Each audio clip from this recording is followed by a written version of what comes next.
back here again, and I'm gonna tell you about the brain. First things first, this brain is cut sagittally, which means split between left and right, and this is the right side of the brain, meaning it controls the left side of the body. So this is the cerebrum, the uppermost part of the brain, and you have four lobes. You have the frontal lobe, parietal lobe, occipital lobe, and the temporal lobe. First, I'm going to talk to you about the frontal lobe. The frontal lobe deals with logic and reasoning, voluntary movement, and speaking. Hey guys, I'm back here, and I'm going to be telling you guys about the brain stem. So, the brain stem, this green part, dark green part right here. So, did you know an animal's brainstem, for example, a dog, is different from a human's? A human's is straight up and down, vertically. And a dog's vertebrae goes horizontally because their back goes from side to side. This is also my dog bingo. Next, we are going to talk about the parietal lobe, the light blue part. That deals with sense of touch and body orientation. For example, sense of touch. My brain is telling my body that my finger, index finger, is touching my hand. Sense of body orientation, well,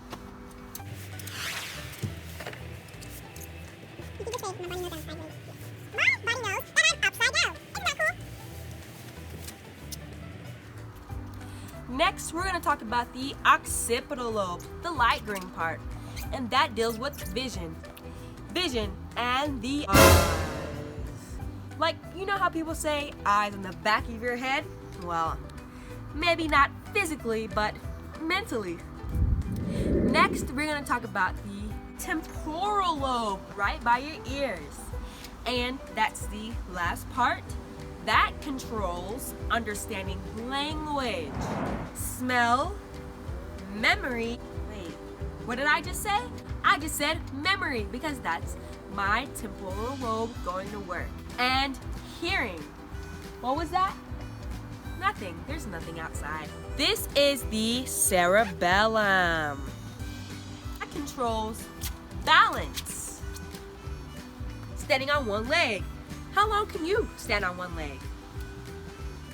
And coordination.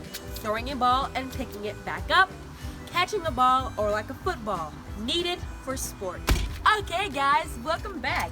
Next, we're going to talk about the diencephalon. First, we have the thalamus, which is right here. I don't exactly know what it does, but I'll get back to you on more information about that. Next, we have the pituitary gland. That is down here. Next, we have the hypothalamus, and that is right down here. Then we have the pineal gland, which is right up here.